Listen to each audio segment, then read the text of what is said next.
दुनिया में हर इंसान को अपनी स्ट्रगल, अपनी प्रॉब्लम और अपनी मेहनत बड़ी दिखती है।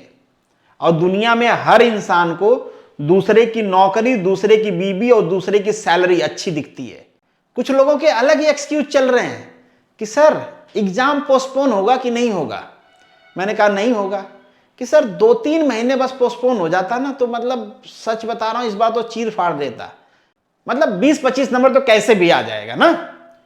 मतलब ये वो लोग हैं, एक बार एग्जाम भरते टाइम मुंह धुला था और एक बार एग्जाम देने गए तब मुंह धुल लिया। एक है बीच वाले। बीच वाले हमेशा बीच में रहते हैं। ये ना ही जिंदगी एंजॉय कर रहे हैं थर्ड वाले की तरह, ना ही फर्स्ट वाले की तरह पढ़ रहे हैं। जब थर्ड वाले की तरह जिंदगी एंजॉय करने जाएंगे तो एक सेकंड थॉट आ जाएगा कि भाई तुम मूवी देखने आए हो, मूवी देखने आए हो बेटा, यहां पढ़ाई करने आए थे, तुम मूवी देखने जाए हो, ये अच्छी बात नहीं है। वो कहते हैं भाई कि या तो खुद से तैर के दरिया पार कर लो, नहीं तो मरने के बाद किनारे तो लगी जाओगे। मनु एकेडमी में आप सभी लोगों का स्वागत है। भैया कोरोना दोबारा से वापस आ रहा है। अगर आपने बूस्टर डोज नहीं लगवाया है तो लगवा लीजिए। आज ही मनसुख मंडालिया साहब का फोन आया था, कह रहे थे कि सबको बूस्टर डोज लगवाना है। मैंने कहा जी बिल्कुल हाँ, सबको लगवाना ही पड़ेगा। अगर प्रेम से लगवाते हैं तो ठीक है, नहीं प्रेम से लगवाओगे ना तो पकड़ के पूरा बूस्टर डोज का बोतल ढकेल दिया जाएगा और फिर काम पे लगा दिया जाएगा कि चलो दुनिया भर में घूम घूम के सारे कोरोना को मारो। आपके आसपास भी कुछ ऐसे प्रेत आत्मा हैं जो बूस्टर डोज नहीं लगवा रहे हैं तो धक्का मार के उनको सेंटर पहुंचाइए। अगर फिर भी नहीं मानते हैं तो हेल्पलाइन नंबर पे फोन करिए, उनको पार्सल करना है चाइना, वहीं पे काम पे लगाया जाएगा। बाकी ये जो हमारी वीडियो है ये भी बूस्टर डोज ही है। कई सारे लोग होते हैं जब एग्जाम क्लोज आता है ना तो सरेंडर करना स्टार्ट कर देते हैं। सरेंडर करना स्टार्ट कर देंगे और एक एक उनके जो रीजन है वो भेजते रहते हैं, सर ये प्रॉब्लम है, इस वजह से पढ़ने में मन नहीं लग रहा है। मतलब जब एग्जाम पास आता है ना तो आपके पास पढ़ने का एक भी रीजन हो ना पढ़ने के बहुत सारे रीजन ढूंढ लाते हो। मतलब खोद खोद के निकालते हैं। ऐसा लगता है जैसे क्रिप्टो करेंसी है, कुछ दिन रख देंगे बहुत बहुत बढ़ जाएगा। और कुछ लोगों को लगता है ना कि दुनिया में उन्हीं की लाइफ में सबसे ज्यादा स्ट्रगल है। एक बात का ध्यान रखना, दुनिया में हर इंसान को अपनी स्ट्रगल, अपनी प्रॉब्लम और अपनी मेहनत बड़ी दिखती है। और दुनिया में हर इंसान को दूसरे की नौकरी, दूसरे की बीवी और दूसरे की सैलरी अच्छी दिखती है। तो ये तुम्हारी अकेले की प्रॉब्लम नहीं है कि तुम्हारे लाइफ में बड़ा स्ट्रगल है, बड़ी प्रॉब्लम आ गया, इस वजह से नहीं पढ़ पा रहे हैं। अगर उनके जैसी लाइफ रहती तो तीर मार देते। और ये तुम्हारे दिमाग में चलता रहता है ना, अरे यार वो कैसे सेलेक्ट हो गया, हमको समझ में नहीं आता। वो मेहनत किया है। जो एक्सक्यूज ढूंढ लाते हो ना कि भाई लगता तो नहीं है इसने मेहनत से सिलेक्शन लिया है, कोई तो झोल हुआ है या फिर पैसा दिया होगा, ऐसा कुछ नहीं है। सारे लोग मेहनत से सिलेक्शन ले रहे हैं, आप भी मेहनत करोगे तो सिलेक्शन होगा। और इस तरीके से बकैती करते रहोगे तो फिर सिलेक्शन नहीं होगा।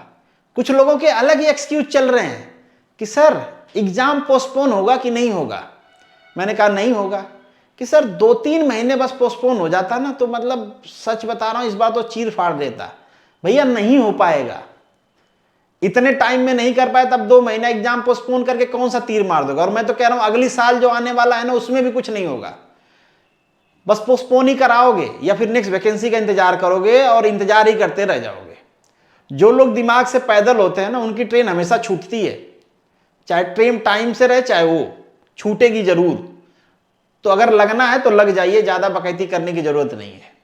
और ज्यादा हवा भी नहीं बनाना है कि एग्जाम में क्या गजब का कंपटीशन। अभी मैं आपको एक एग्जाम का स्टैटिस्टिक्स भी बताता हूं और सारे एग्जाम का नियर अबाउट वही हालत है। हाँ, इस बात से डिनाई नहीं कर सकते कि कंपटीशन है ही नहीं, कंपटीशन है, पर ऐसा भी नहीं जैसा हवा बनाया गया है। और टाइम से पहले सरेंडर क्यों करना भाई, लड़ तो लो कम से कम। वो कहते हैं भाई युद्ध जीतने से पहले ना युद्ध लड़ने के डर से जीतो तुम। इतना कंपटीशन है, उतना कंपटीशन है, लोग दिनों रात पढ़ रहे हैं, हमारा सिलेक्शन कहां से होगा। अरे क्या पढ़ रहे हैं भैया, मैं बताता हूं कितने लोग पढ़ रहे हैं और कितने लोग फॉर्म भर रहे हैं, बताते चलता हूं। और अभी टेस्ट सीरीज का भी स्टैटिस्टिक्स बता देता हूं। आप बहुत सारे लोगों ने टेस्ट सीरीज खरीद रखा है, जो पर्सनल एक्सपीरियंस है, जो मैं एनालाइज करते रहता हूं। जीपीएससी यही की टेस्ट सीरीज है, एक पर्टिकुलर शॉर्ट में आपको टाइम दिया जाता है टेस्ट अटेंड करने का। पर महानुभाव लोग नहीं, सर लॉक क्यों कर देते हो, हमको टेस्ट देना था। अरे भाई तो उस जब था तब कहां गए थे, और बाद में तो टेस्ट ओपन ही होता है। मैं देखता हूं उस शेड्यूल में कितने लोग टेस्ट दे रहे हैं, सीरियसनेस ही नहीं है। अपने मर्जी से एग्जाम देंगे, अपने मर्जी से टेस्ट देंगे, अपने मर्जी से शेड्यूल बनाएंगे और सोचेंगे कि दूसरे की मर्जी से सिलेक्शन ले लेंगे। भाई जब सिलेक्शन दूसरे को देना है तो उसके मर्जी से करोगे तब होगा ना सिलेक्शन, तो उसके मर्जी से करिए। मतलब एग्जाम के मर्जी से शेड्यूल बनाना है, एग्जाम के मर्जी से पढ़ाई करना है, एग्जाम के मर्जी से मेहनत करना है। जितना डिमांड है उतना करोगे तो होगा, और बाकी बहुत ज्यादा कंपटीशन नहीं है। मतलब जितना हुआ है उतना कंपटीशन नहीं है। ये देख लो, GSECL के बारे में सुना ही होगा। जो लोग गुजरात से हैं वो लोग तो जानते ही होंगे, जो गुजरात से नहीं उनको बता देता हूं भाई, ये पावर सेक्टर का एक एग्जाम है, जूनियर इंजीनियर का पोस्ट देते हैं। बीटेक मिनिमम क्राइटेरिया है इसके लिए, बीटेक, डिप्लोमा नहीं है। कितने सारे लोगों ने इसका फॉर्म भरा था। मैं एक स्टैटिक बता रहा हूं, आप दूसरे एग्जाम की स्टैटिक कर लेना। आप जिस एग्जाम की तैयारी करो उसकी कर लेना, उसके प्रीवियस की कर लेना अगर अभी नहीं हुआ हो तो। कितने लोगों ने फॉर्म भरा था? 11,619 लोगों ने, इतने आसपास ने भरा था। एक आध डिजिट अगर आगे पीछे हो तो समझ जाना। इसमें से अगर आपसे पूछा जाए कि कितने लोग अपीयर हुए होंगे जरा बताओ, मैं पक्का बता रहा हूं जितने लोग अपीयर हुए आप उससे ज्यादा ही बताओगे। टोटल एग्जाम छोड़ने, मतलब जो लोग अब्सेंट हुए थे वो हैं 6,997। मतलब इतने लोगों ने एग्जाम ही नहीं दिया भाई। 6,900 या 6,597 या 697 हैं, मुझे लगता है ये 6,600 था, तो 6,600 भी ले लो तो राउंड राउंड तो 7,000 हो गया। 7,000 लोगों ने एग्जाम ही नहीं दिया। बस फॉर्म आया था, किसी ने कह दिया भाई जूनियर इंजीनियर की पोस्ट निकली है, तुम्हारे लिए ही निकली है, बहुत दिन तैयारी किए हो, चूक गए थे, इस बार मत चूकना, भर दो। भर दिया कि भाई हाँ लग रहा है कि इस बार मौका हमारा ही है, बस भर दिया और भर के भूल गए। और इसमें से 2,000 के आसपास ऐसे लोग हैं जिनके 25 से कम नंबर आए हैं। 100 नंबर में 25 से कम नंबर अगर 1/4 की नेगेटिव लेके चले तो इतना प्रोबेबिलिटी कहती है कि जय माता दी करोगे तो भी आ जाएगा, शायद आ जाए, मतलब थोड़ा बहुत आता हो तो, मतलब 20-25 नंबर तो कैसे भी आ जाएगा ना। मतलब ये वो लोग हैं, एक बार एग्जाम भरते टाइम मुंह धुला था और एक बार एग्जाम देने गए तब मुंह धुल लिया, बस जग गए भाई। फॉर्म भर दिया है और एग्जाम दे के आए हैं, बाकी सिलेक्शन की लिस्ट में तो नाम आएगा ही। तो शर्म नहीं आती है लिस्ट डाउनलोड करके नाम सर्च करते हुए या एनरोलमेंट नंबर सर्च करते हुए?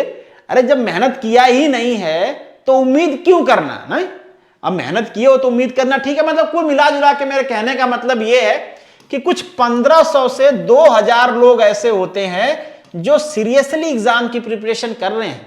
और अराउंड किसी भी स्टेट्स में ले लो ना, तो स्टेट वैकेंसी में इतना ही लोग होते हैं जो सीरियसली प्रिपरेशन करते हैं, जिनके बीच में कंपटीशन होता है। तो बहुत ज्यादा लोग भीड़ देख के ना घबराना नहीं है कि अरे यार, मैं सही बता रहा हूं, कुछ तो उसी दिन मुंह धुल के आए होते हैं कि आज एग्जाम देने जाना है, और लाल पीला लेके कुछ भी आ जाते हैं, कलर करके चले जाते हैं। तो बहुत ज्यादा टेंशन लेने की जरूरत है नहीं है। जो प्रिपरेशन करने वाले वो 3 तरीके के होते हैं। एक तो होते हैं कि उनको प्रिपरेशन नहीं करना है पर अब कुछ मिल नहीं रहा है तो करें क्या, घर वालों की परेशानी है, रिश्तेदारों का ताने हैं, समाज का प्रेशर है, तो फिर प्रिपरेशन में लग जाते हैं कहीं शहर में रूम वूम ले लेते हैं और दिन रात घूमते रहते हैं। और अच्छी बात यह है कि उनको इस बात का रिग्रेट नहीं है कि वो घूम रहे हैं, तो जिंदगी एंजॉय कर रहे हैं जब रिग्रेट नहीं है तो। ये थर्ड क्वालिटी वाले हैं। एक फर्स्ट क्वालिटी है जो सीरियसली पढ़ रही है, उसको नहीं किसी मोटिवेशन की जरूरत है, नहीं किसी धक्का की जरूरत है, नहीं किसी पुश की जरूरत है। उन्होंने जिंदगी के थपेड़े या तो खा चुके हैं या तो इतना सीरियस है कि डिसीजन ले लिया भाई कि 2 साल या 1 साल तैयारी करना है, उसके बाद राम नाम जय सिया राम, सिलेक्शन हुआ तो ठीक, नहीं हुआ तो कोई और रास्ता देखेंगे, कुछ और करेंगे, तो वो सीरियसली पढ़ रहे हैं। एक है बीच वाले। बीच वाले हमेशा बीच में रहते हैं, ये ना ही जिंदगी एंजॉय कर रहे हैं थर्ड वाले की तरह, ना ही फर्स्ट वाले की तरह पढ़ रहे हैं। जब थर्ड वाले की तरह जिंदगी एंजॉय करने जाएंगे तो एक सेकंड थॉट आ जाएगा कि भाई तुम मूवी देखने आए हो, मूवी देखने आए हो बेटा, यहाँ पढ़ाई करने आए थे, तुम मूवी देखने जाए हो, ये अच्छी बात नहीं है। कभी चाय पीने चले गए, कभी घूमने चले गए, कभी खेलने चले गए, फिर सेकंड थॉट आ जाएगा जगाने के लिए, अंतरात्मा को हिलाने के लिए कि भाई तुम टाइम पास कर रहे हो, साला पढ़ने आए थे, भाई जाओ पढ़ो, सब लोगों की उम्मीद है तुमसे, तुम्हारी खुद की उम्मीद है तुमसे, ये क्या कर रहे हो तुम? तो ना ही गेम खेल पाएंगे, ना ही वेब सीरीज देख पाएंगे, ना ही मूवी देख पाएंगे, और ना ही पढ़ पाएंगे, क्योंकि पढ़ने में मन नहीं लग रहा है। और खेलने जाते हैं तो एक सेकंड थॉट आके इनको जगाता रहता है, इनकी आत्मा को झकझोरता रहता है। अभी लटके पड़े हैं बीच में कि करें तो करें क्या। कभी बुक लेके बैठते हैं, नींद आ जाती है, कहते हैं चलो चाय पी के आते हैं। हर 15 मिनट में चाय पीना, आधा घंटा में सुसु करना है, 1 घंटे बाद दोस्त को फोन करके गपशप करना है, 2 घंटे बाद रील्स देखनी है, और इस तरीके से पूरा टाइम काट देना है। फिर कहेंगे कि सिलेक्शन की लिस्ट में नाम नहीं आया, नॉर्मलाइजिंग का प्रॉब्लम हो गया, पेपर खराब दे दिया था, घर वालों की प्रॉब्लम है, समाज का प्रॉब्लम है, दुनिया भर का प्रॉब्लम है, कुछ भी एक कुछ तो भाई कुछ तो ढूंढना पड़ेगा। जब जीते नहीं है तो हार की कोई वजह तो होनी चाहिए हमारे पास, तो बस ढूंढ लेते हैं कुछ भी। अगर आप भी ढूंढ रहे हो तो थोड़ा सा सीरियस होकर सोचिए कि अब एग्जाम काफी क्लोज है, पढ़ लीजिए। कोर्स किसी का खरीद रखे हो, लेक्चर टाइमली देखो, पीडीएफ पढ़ो, टेस्ट खरीद रखा है, टेस्ट सीरीज दीजिए, कमियां क्या है उसको ढूंढिए, गलतियां क्या हो रही है उसको पकड़िए, ज्यादा से ज्यादा क्वेश्चन प्रैक्टिस करिए और हर जगह का टाइम कट करके बस पढ़ाई में लगाइए। और अगर नहीं है तो फिर दो तीसरा वाला है उसका रास्ता पकड़िए। कम से कम जिंदगी तो एंजॉय करो, ये बीच में फंस के क्यों रहना, मजे करो। ठीक है, जिंदगी जहां लेके जाएगी वहां पहुंच ही जाओगे। वो कहते हैं भाई कि या तो खुद से तैर के दरिया पार कर लो, नहीं तो मरने के बाद किनारे तो लगी जाओगे। तो किनारे तो लगी जाओगे, इसमें कोई प्रॉब्लम तो है नहीं। बाकी कहते हैं भाई कि लड़ाई में अगर उतरे हो ना तो युद्ध जीतने से पहले लड़ने के डर से जीतो। एक बार लड़ने के डर से जीत गए आप तो फिर जीत जाओगे। तो बहुत कंपटीशन है, बहुत लोग तैयारी कर रहे हैं, लोग 20-20 घंटा पढ़ रहे हैं, हमारे पास टाइम कम पड़ रहा है। हाँ, जेन्युइनली जो लोग जॉब करते हैं उनके पास थोड़ा टाइम कम रहता है, पर आपको घबराने की जरूरत नहीं है। जितना टाइम है उसी को क्वालिटी की तरह से यूटिलाइज करिए, सिलेक्शन होता है। ये मत देखिए कि फलाने 8 घंटे पढ़ रहे हैं, फलाना 12 घंटे पढ़ रहे हैं, वो तो 20 घंटे पढ़ रहे हैं, कुछ 36 घंटे पढ़ने वाले भी होंगे। वो हवाई बातें छोड़ दीजिए। जितना आपके पास टाइम है कोशिश करिए कि उतने टाइम में क्वालिटी तरीके से आप पढ़ाई करो, चीजों को सीखो, 100% कुछ अच्छा होगा। सिलेक्शन होना नहीं होना चलो ठीक है, एक पैरामीटर है, सबका सिलेक्शन तो होगा नहीं, 100 सीट है तो 100 ही लोगों का होगा। पर तैयारी जो है ना, आपको सीरियसनेस, मेहनत करना तो सिखाई देती है, और किसी चीज को कैसे डील करना है ये सिखा देती है। फिर आगे आप कहीं जाओगे, मेहनत कर लोगे और कुछ अच्छा तो कर ही लोगे। तो यहां पे अपने प्रवचन को लगाम देते हैं, मिलते हैं। हो सकता है कि थोड़ा सा आपको पिन किया होगा, और पिन किया है तो लग जाइए। 2-3 महीने का टाइम है एग्जाम्स में। ITBP का जल्दी आने वाला है, जो आपका GPSC का एग्जाम है ये भी जल्दी आने वाला है। नेक्स्ट जो नोटिफिकेशन है GPSC की वो भी जल्दी आ जाएगी फरवरी एंड तक। तो तैयारी रखिए फुल, एग्जाम तो आएंगे ही, निकालना, लिस्ट में नाम लाना ये आपकी रिस्पॉन्सिबिलिटी है। लगे रहिए, पढ़ते रहिए। मिलेंगे नेक्स्ट वीडियो में। और फिर भी कुछ बचा हो, दिमाग में कुछ चल रहा हो तो कमेंट बॉक्स में, और लगता है कि कमेंट बॉक्स में नहीं पर्सनली, तो फिर इंस्टाग्राम, टेलीग्राम जहां पे भी कर सकते हो करिए, जवाब आपको मिलेगा विथ डिस्क्रिप्शन। जय हिंद।